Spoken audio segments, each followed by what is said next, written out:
வணக்கம். ஜூலை 30ஆம் தேதி இன்னைக்கான 2வது பதிவு. பங்குச்சந்தையில் நடந்த சில விஷயங்களை விரைவாக பார்க்கலாம். முக்கியமான தகவல், நான் செபி ரெஜிஸ்டர்ட் அட்வைசர் கிடையாது. நம்ம சேனல்ல இருந்து எப்போதுமே ஸ்டாக் ரெக்கமெண்டேஷன்ஸ் கிடையாது. யூடியூப் சேனல் மட்டும் இல்லைங்க, மற்ற சோஷியல் மீடியா பிளாட்ஃபார்மான இன்ஸ்டாகிராம், வாட்ஸ்அப், டெலிகிராம்ல இருந்து கூட நாம ஸ்டாக் ரெக்கமெண்டேஷன்ஸ் வழங்குவதில்லை. மேலும் பணத்தை வாங்கிட்டு எந்த சேவையும் வழங்குவது இல்லை. பல போலியான குரூப் இயங்கிட்டு இருக்கு. தயவு செய்து ஜாகிரதையாக இருங்க. இந்த வீடியோவில் காட்டக்கூடிய அனைத்து கம்பெனிகளும் வெறும் இன்ஃபர்மேஷனல் பர்பஸ்க்காக மட்டுமே முதலீடு செய்யுங்கன்னு சொல்கிற வீடியோ கிடையாது. எந்த ஒரு முதலீட்லையும் ரிஸ்க் இருக்கும். ரிஸ்க் புரியாமல் இன்வெஸ்ட் செய்யாதீங்க. ரிஸ்க் புரியலன்னா தயவு செய்து இன்வெஸ்ட்மெண்ட்டை தவிர்த்துருங்க. நம்ம ருபி டிரைவர் சேனலை ஆதரிக்கிற அனைத்து நல்ல உள்ளங்களுக்கும் நன்றி. நம்ம மார்க்கெட் ஓப்பன் ஆகிறதுக்கு முன்னாடி உலக மார்க்கெட்ஸ் எப்படி இருந்ததுன்னு பார்க்கும்போது யூஎஸ் மார்க்கெட்ஸ் நேற்று ஃப்ளாட்டாகத்தான் இருந்திருக்கு. யூரோப்பியன் மார்க்கெட்ஸ் பெரும்பாலும் ரெட்டில் க்ளோஸ் ஆகியிருக்கு நேற்று. இன்றைக்கி நம்ம மார்க்கெட் ஓப்பன் ஆகிறதுக்கு முன்னாடி ஏஷியன் மார்க்கெட்ஸ் எப்படி இருந்ததுன்னு பார்க்கும்போது பெரும்பாலும் ரெட்டில் தான் ட்ரேட் ஆகிட்டு இருந்தது. குறிப்பாக கிஃப்ட் நிஃப்டி ஃப்ளாட்டாக ட்ரேட் ஆகிட்டு இருந்தது. நம்ம மார்க்கெட் ஓப்பன் ஆகிறதுக்கு முன்னாடி எடுத்த ஸ்க்ரீன்ஷாட் இது. சில இண்டிவிஜுவல் ஸ்டாக்ஸ் மற்றும் செய்திகள் விரைவாக பார்க்கலாம். யூஎஸ் ஃபெடரல் ரிசர்வுடைய மீட்டிங் ஜூலை 30ஆம் தேதி இன்னைக்கு துவங்குது. 31ஆம் தேதி முடிவடையுது. 31ஆம் தேதி இன்ட்ரெஸ்ட் ரேட் குறித்தான அப்டேட் வெளியிடுவாங்கன்ற எதிர்பார்ப்பு இருக்கு. மறுபடியும் ரயில் விபத்து ஏற்பட்டிருப்பதாக பிசினஸ் ஸ்டாண்டர்டில் தகவல் சொல்லியிருக்கிறாங்க. மும்பை ஹவுரா மேல் ஜார்க்கண்ட் மாநிலத்தில் தடம் புரண்டிருக்கு.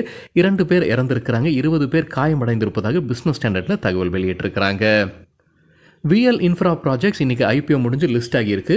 90% கூடுதலாக லிஸ்ட் ஆகியிருப்பதாக எக்கனாமிக் டைம்ஸ்லேருந்து கிடைத்த தகவல். இவங்க என்எஸ்சி எஸ்எம்இ பிளாட்ஃபார்மில் தான் லிஸ்ட் ஆகியிருக்கிறாங்க. Akums drugs and pharma IPO குறித்தான அப்டேட் எக்கனாமிக் டைம்ஸ்லேருந்து கிடைத்தது. இன்னைக்கு ஓப்பன் ஆகுது ஐபிஓ. என்ன விலை நிர்ணயித்திருக்கிறாங்க? $646 lower band, $679 upper pant.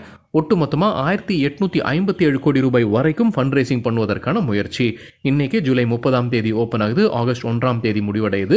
Fresh issue வழியாக $680 கோடி ஃபண்ட் ரைசிங் பண்ணுறாங்க. ஆஃபர் ஃபார் சேல், அதாவது ஆல்ரெடி எக்ஸிஸ்டிங் ஷேர் ஹோல்டர்ஸ் விற்பனை செய்வது 1.73 கோடி equity ஷேர்ஸ். கிரே மார்க்கெட்டில் பிரீமியம் இப்போ $211 கூடுதலாக போய்கொண்டிருப்பதாக அப்டேட் சொல்லியிருக்கிறாங்க. கிரே மார்க்கெட்னா என்ன, கிரே மார்க்கெட் பிரீமியம்னா என்ன, நம்ம வேறொரு வீடியோவில் டீட்டெயில்டாக பேசியிருக்கோம். அந்த வீடியோட லிங்க் இந்த வீடியோட டிஸ்கிரிப்ஷனில் இருக்குது. அதானி குரூப்புடைய சேர்மன் கௌதம் அதானி ஃபெட்எக்ஸ் உடைய சிஇஓ ராஜேஷ் சுப்ரமணியத்தை சந்தித்து பேசியிருப்பதாக என்டிடிவிலேருந்து கிடைத்த தகவல்.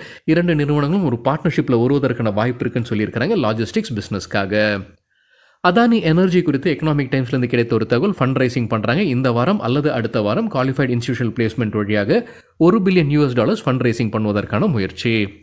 அதானி டோட்டல் கேஸ் குவார்டர்லி ரிசல்ட்டை அறிவிச்சிருக்கிறாங்க. ஸ்டாண்டலோன் ரெவன்யூ ஃப்ரம் ஆப்ரேஷன்ஸ் $1237 கோடி, இயர் ஆன் இயர் 9% அதிகரிச்சிருக்கு. ப்ராஃபிட் ஆஃப்டர் டாக்ஸ் $177 கோடி, இயர் ஆன் இயர் 20% அதிகரிச்சிருக்கு.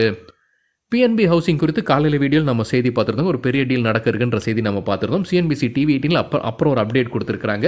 கார்லைல் குரூப் முன்ன 6.4% விற்பனை செய்வதற்கான வாய்ப்பு உள்ளதாக செய்தி வந்தது. இப்போ அது 6.4 இல்லை, 12.8% கார்லைல் குரூப் உயர்த்தியிருக்காங்கன்ற தகவல் வெளியாகி இருக்கு. அப்புறம் சிஎன்பிசி டிவி 18 மற்றொரு அப்டேட் என்னன்னா, ஒரு பெரிய டீல் பிஎன்பி ஹவுசிங் ஃபைனான்ஸில் இன்னைக்கு நடந்திருக்கு.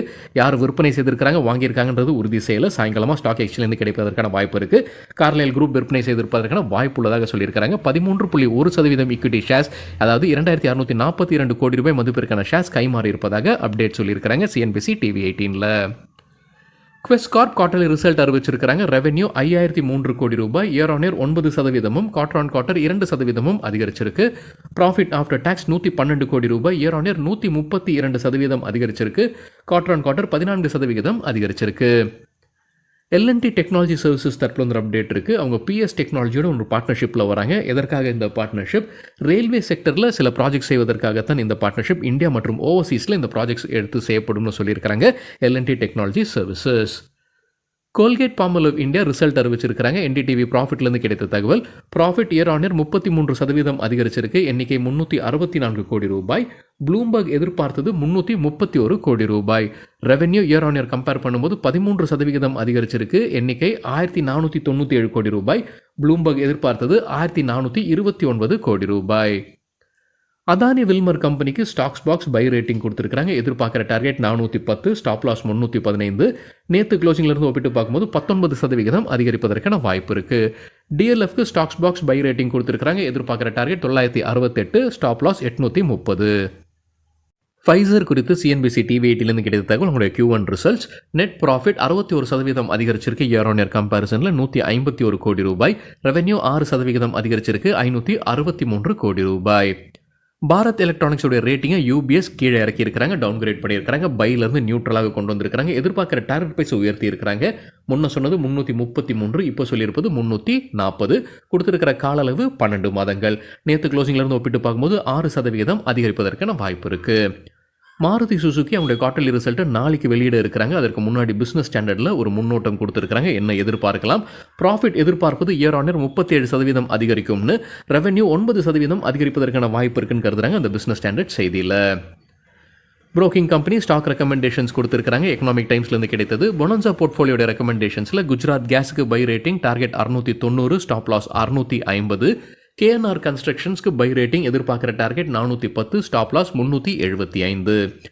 ஆல்ஃபாபாட் கேபிட்டலுடைய ரெக்கமெண்டேஷன்ஸில் டாடா மோட்டர்ஸ்க்கு buy rating target 1146 1200, stop loss 1015. FDCக்கு buy rating target 561 586, stop loss 495 500 இடையே வைக்கலாம்ன்ற பரிந்துரை கொடுத்துருக்காங்க.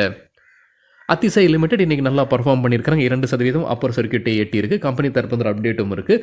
ராஜஸ்தான் மாநிலத்தில் அவங்களுக்கு ஒரு ஆர்டர் கிடச்சிருக்குன்னு சொல்லியிருக்காங்க. ஒரு கோஆபரேட்டிவ் பேங்க் கிட்ட இருந்து. அதோடைய மதிப்பு 91 லட்சம் ரூபாய்கள். ஜோதி சிஎன்சி ஆட்டோமேஷன் கம்பெனியில் நேற்று ஒரு பெரிய டீல் நடந்திருக்குங்க. நிறைய பேர் வாங்கியிருக்கிறாங்க. யார் விற்பனை செய்திருக்கிறாங்க? விஜய் மோகன்லால் பராக் விற்பனை செய்திருக்கிறாரு. 25,76,000 ஷேர்ஸ். ஒரு ஷேர்லேயே 1123. யாரெல்லாம் வாங்கியிருக்காங்க ஒரு பெரிய பட்டியல் இருக்குங்க. அதுலேருந்து சிலர் யாரெல்லாம்? Morgan Stanley Asia Singapore, society general, அதே போல் ஆக்சிஸ் மியூச்சுவல் ஃபண்டுடைய பல ஸ்கீம்ஸ் ஜோதி சிஎன்சி ஆட்டோமேஷன்ஸில் ஷேர்ஸ் வாங்கியிருக்கிறாங்க நேற்று.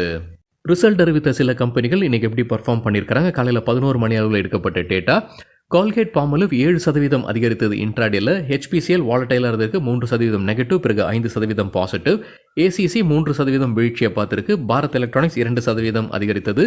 இந்தியன் பேங்க் 2% அதிகரித்தது. அதானி டோட்டல் கேஸ் இன்ட்ராடேல 2% அதிகரித்தது. சரிங்க, இதுதான் சில விஷயங்கள் என்னுடைய பார்வைக்கு எட்டியது. நன்றி, வணக்கம்.